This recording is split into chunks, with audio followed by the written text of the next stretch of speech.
Hi everyone. I stayed dark for the last 7 days out of respect for Egal Lichtman, who everyone knows was a good friend of mine, and I'll miss him dearly.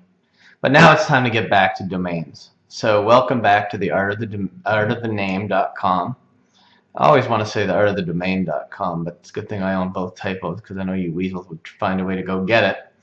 Anyway, you can expect some great videos this week. I've had about 20 one-on-one calls from viewers so far, and I must say I enjoyed them all. Each one was a little bit different and interesting. I'm even meeting two more domainers this week for coffee, and I'm looking forward to that. So let's get back to business. So Domain Name Wire did their survey results for the best domain forum, and it came out about 2 days ago, and the Oscar goes to, the Oscar goes to dnforum.com. So let's see now. We have, as far as winning the award from Andrew Alleman's survey, the Domain Name Wire, I am appreciative. I cannot take full credit, just partial credit. The credit goes to the admins, the moderators, and the users that have actually made us the place to be, to come, to talk, to learn, to discuss, and to sell domain names. I think we won it like 7 out of 8 years. Oh, hold on, how'd this get here? Yeah, oh, there it is, 7 out of 8 years. So that's a pretty good sketch. Anyway, so yeah, that's good. We've done fairly well in the survey, and it's all due to the members, the mods, and the admins, and Chuck, and all the good mods that we have. So that's that. Now, on a serious note, I would like to also give credit to Matt and Donna for running professional boards and being all around great people, because they are. Both of them are. I have friendships and relations with both of them, and I respect them both a great deal. Now, TV can be an interesting medium. There's every once in a while you get a commercial come up, and then you get a question. I'm always watching TV shows with my kids, and well, this week was no different. So the question while we were all watching TV to mom and dad was, Dad, what's lubricant? So I thought about it for a while, and I thought, geez, how am I going to explain this one? How I really wanted to explain it was different than how I actually explained it. I said, Amanda, I said, going down a water slide is fun. It's a lot of fun, right? Now try going down a water slide with no water and see how much fun that is. I'm not sure she got the message, but the rest of the kids in the room did, because they're all older.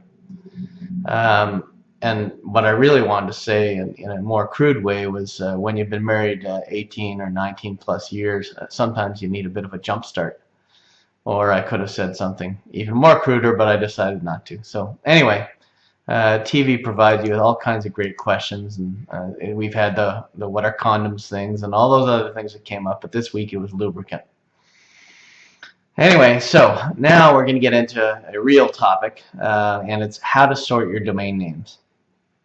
I get asked this on a regular basis, and it's extremely important that you know how to sort them and how to manage them, because I think a lot of people don't. And the more I talk to people, the more I realize that they don't know how to manage them. So I'm going to tell you what I do, and you can take it with a grain of salt, or you can reorganize how you do it, and let's go for it. So what I try to do is I try to merge them all with one registrar account. Now, it's very hard to do when you're catching drops, or if you have domains at other places, but I have 3 accounts at GoDaddy. The reason I have 3 accounts is that one is for premium domain names. Those are names that I don't want to lose by accident, and I try to keep those renewed for a minimum of 5 years. Some are renewed for 8 to 9 years, depending on how much I don't want to lose them. And I would strongly suggest that if you can, you renew your names for at least 3 years minimum, 3 to 5 years, if you have any really, really good ones that you think are premium that you don't want to lose. Those are called my premium account. Then I have an account called Keepers. And these are names that are not premium, but I don't want to drop them. For whatever reason, they may have had an offer at some point, or I just like them, or they're related to a business that I'm running, or something like that. Then I have the undecided account. The undecided account means that if a reasonable offer comes in, and it's decent, I will either take the offer, I'll negotiate a better offer, or I'm going to let these drop and expire.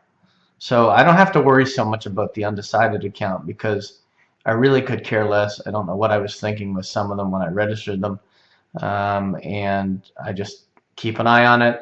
Some of them I do renew, some of them I change my mind and I push them into keepers or something, but you never know. So that's how I operate my registrar accounts, and that's how I suggest you do it as well. Now, the important stuff. Put all your names in a spreadsheet or a database from all three types of accounts. And beside each domain, make sure you have 2 to 3 columns.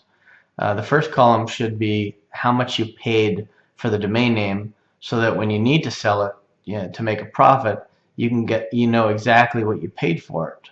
So if you paid $7 for it and you get an offer for $4,000, that's a pretty good deal. But if you paid $4,000 for it and you get an offer of $100, that's not such a good deal. So you need to know that. You can get this data from Pool, GoDaddy, or wherever you grab the names, and they allow you to download your history. Even the registrars, you can download a history of what names you bought and what price, and you'll know those are like $8 or $9 or whatever you paid for them. So keep that in there. It'll also make it easy for you to show your profit and losses, just for your own knowledge at the end of the month, or the end of the 6 months, or the end of a year. The second column, put an X or whatever you want beside any domains that you've had an offer on. These are keepers, even if it's a low ball offer, because somebody wants it. If somebody wants it, then it's basically, there's a need for it, so you don't really want to let it go. And these could come by email, through Sato, through internet traffic, or any other system that you use to accept offers. So that's going to require some research. You're going to have to go back and gather this stuff up and take the time, but you may find prospects that you've forgotten about that you may go back and say, hey, this offer wasn't so bad and I may want to sell it now because I'm in a cash crunch. So definitely do that, and I'll explain why a little bit later. The third column should list the email of the prospect that made the offer, so if you do change your mind, you know how to contact them and you know what email to use. And if you have more than one offer on a domain name, keep a list of them all. I'm not saying if you have a $100,000 domain name, you should keep a list of everybody that offered you $50 for it, but anybody that offered you $1,000 or higher for a decent domain name, you should keep. And anybody that offered you $10 or $20 for a domain name you paid $7 or $8 or $9 for, you should definitely keep a list of as well. They may have a bigger need for the name in their business now. Who knows? Make sure that you keep these things because they are extremely important. I know sometimes it's not easy, but if you want to maximize your revenue, like in any business, you need to know what you paid for something. Sometimes you may take a loss to dump something, but at least you'll know that you did it and it was done on purpose, and you'll know how much you were losing. Now, there's nothing better than seeing that you paid $8 or $9 for a domain name and you can sell it for 2 to 3K or higher. It doesn't matter if you have 100 names or 40,000 names. It is important to stay organized like inventory in a store, and your domains are your inventory. I'll tell you a story that will relate, you'll be able to relate to, and you'll understand why it's important to stay organized. So here it is. A while ago, 6 months ago, I offered somebody $2,000 for a domain name that I wanted. Thought it was a reasonable offer for the domain name. They came back to me with the usual line. They discussed it with their business partners and they're willing to let it go for about 10K. Well, less than 2 months ago, I happened to notice the same name on DInform for $50. So I bought the domain name for $50, and I thought to myself, this person did not stay organized. They had an offer on the table from Adam Dicker or from anybody for $2,000, and they could have got $2,000. Instead, they sold it to me for $50. So you can certainly see the value in staying organized. Make sure you get your portfolios organized. It's going to take you a while to do it. Obviously, the larger the portfolio, the longer it's going to take.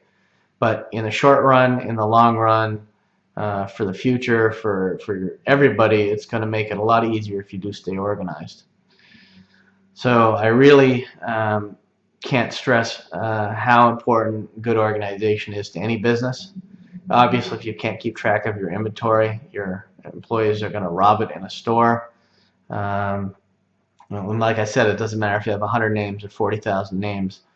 You must stay organized. And I know it's hard, but you must stay organized. And if you get this stuff organized now, and then a new offer comes in, you just have to add it to the spreadsheet, and at least you'll have it, and then you'll have it forever. Anyway, so like I said, can't stress how important it is to stay organized, get your portfolios in order, and we will talk again very soon. Have a great day, and if you like this video, hit the new like button that I just added to the bottom of the video, and like it and pass it around. Have a great day, and if you haven't signed up to the blog already, click the link at the top right that says followers, and it doesn't mean that we're starting a cult. It just means that you'll get notified of a new post every time one comes out, and I think you'll find them valuable. If you get one good thing out of every one of these videos, then it's worthwhile for you and it's worthwhile for me to make them. Have a great day.